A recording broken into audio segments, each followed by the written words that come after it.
एक तरफ केरल को लेकर देश भर में नफरत का माहौल बनाया जा रहा है।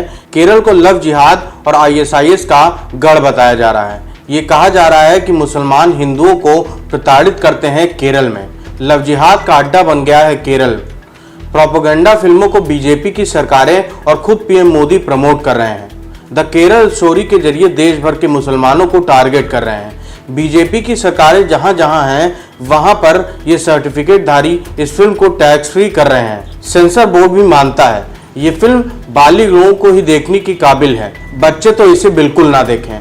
लेकिन फिर भी बीजेपी की सरकारें इसे टैक्स फ्री कर रही हैं, एजेंडा सेट कर रही हैं। चुनावों में इसे भुनाया जा रहा है, लेकिन असली केरल की कहानी नफरती एजेंडे को करारा जवाब दे रही है। असली केरल की तस्वीर ये बता रही है कि केरल वो नहीं है जो द केरल स्टोरी में दिखाया गया है। केरल वह है जिसमें एक हिंदू को बचाने के लिए मुसलमान पैसा इकट्ठा करते हैं। एक हिंदू की आज़ादी के लिए केरल के मुसलमान पैसे को इकट्ठा करने के बाद उस हिंदू युवक को बाहर निकालते हैं जेल से। केरल की तस्वीर असली वाली यह बताती है कि केरल में शिक्षा सबसे ज़्यादा है और केरल का शिक्षा का स्तर देश भर में सबसे ऊंचा है।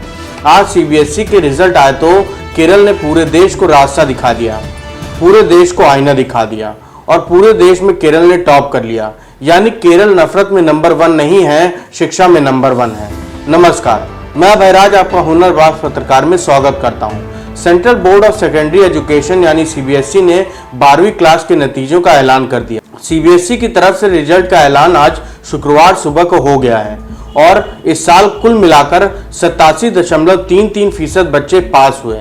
सीबीएसई बोर्ड रिजल्ट में पासिंग परसेंटेज 87.33% रहा। लड़कियों ने एक बार फिर से लड़कों को पछाड़ते हुए उनके मुकाबले ज्यादा पासिंग परसेंटेज हासिल किया। लड़कियों का पासिंग परसेंटेज 90.68% रहा, जबकि 84.67% लड़के पास हुए। अगर रीजन वाइज रिजल्ट की बात करें तो केरल के त्रिवेंद्रम ने शानदार प्रदर्शन किया है। इस शहर के सीबीएसई बोर्ड से पढ़ने वाले 99.91 हुए हैं। जी हाँ, नफरत में नहीं शिक्षा में नंबर 1 बना है केरल। दूसरे नंबर पर बेंगलुरु है जहां पर 98.64% स्टूडेंट पास हुए हैं, जहां बीजेपी ने हिजाब को लेकर एजेंडा सेट करने की कोशिश की थी और केरल की स्टोरी को लेकर इसी बेंगलुरु में, इसी कर्नाटक में जाकर चुनाव में वोट मांगे थे। तीसरे नंबर पर चेन्नई का रीजन आता है जहां पास होने वाले स्टूडेंट की संख्या 97.40% है। यानी त्रिवेंद्रम, बेंगलुरु, चेन्नई के बाद नंबर अगर किसी का आता है तो दिल्ली वेस्ट 93.4%, चंडीगढ़ के 91.84% बच्चों ने सफलता हासिल की। दिल्ली ईस्ट रीजन के 91.50% बच्चे पास हुए। अजमेर रीजन के 89.27% बच्चे पास हुए तो पुणे के 87.28% बच्चे पास हुए। पंचकुला के 86.93 तो पटना के 85.47% बच्चे पास हुए। भुवनेश्वर 93.73% बच्चे पास हुए तो गुवाहाटी के 83.73%, भोपाल के 83.54%, नोएडा के 80.36%, देहरादून के 80.26%, प्रयागराज यानी इलाहाबाद रीजन के 78.05% बच्चे पास हुए।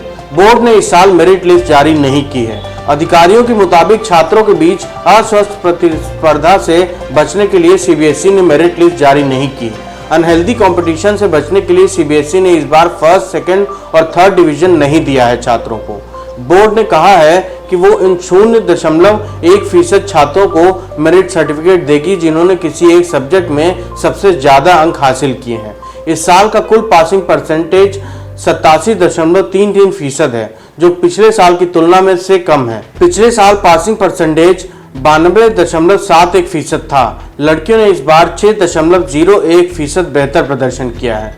पिछले साल सीबीएसई की 10वीं और 12वीं के नतीजे एक ही दिन घोषित किए गए थे, लेकिन इस बार सीबीएसई ने 12वीं का रिजल्ट अलग से घोषित किया है। सीबीएसई 12वीं बोर्ड परीक्षा फरवरी, मार्च और अप्रैल में आयोजित की गई थी। इन परीक्षाओं में 16,96,770 छात्र शामिल हुए थे। सीबीएसई परीक्षा की तरफ से बताया गया कि 12वीं बोर्ड की परीक्षा में करीब 17 लाख परीक्षार्थी शामिल हुए थे। रिजल्ट का प्रतिशत पिछले साल की तुलना में थोड़ा कम है। लड़कियों ने फिर से बहुत अच्छा प्रदर्शन किया है। लड़कियों में 90% से ज्यादा पासिंग फीसद आया है। यदि कोई छात्र 5 में से एक विषय में 33% से कम अंक प्राप्त करता है तो उसे कंपार्टमेंट परीक्षा उत्तीर्ण करनी होगी, जो कि जुलाई में आयोजित होगी।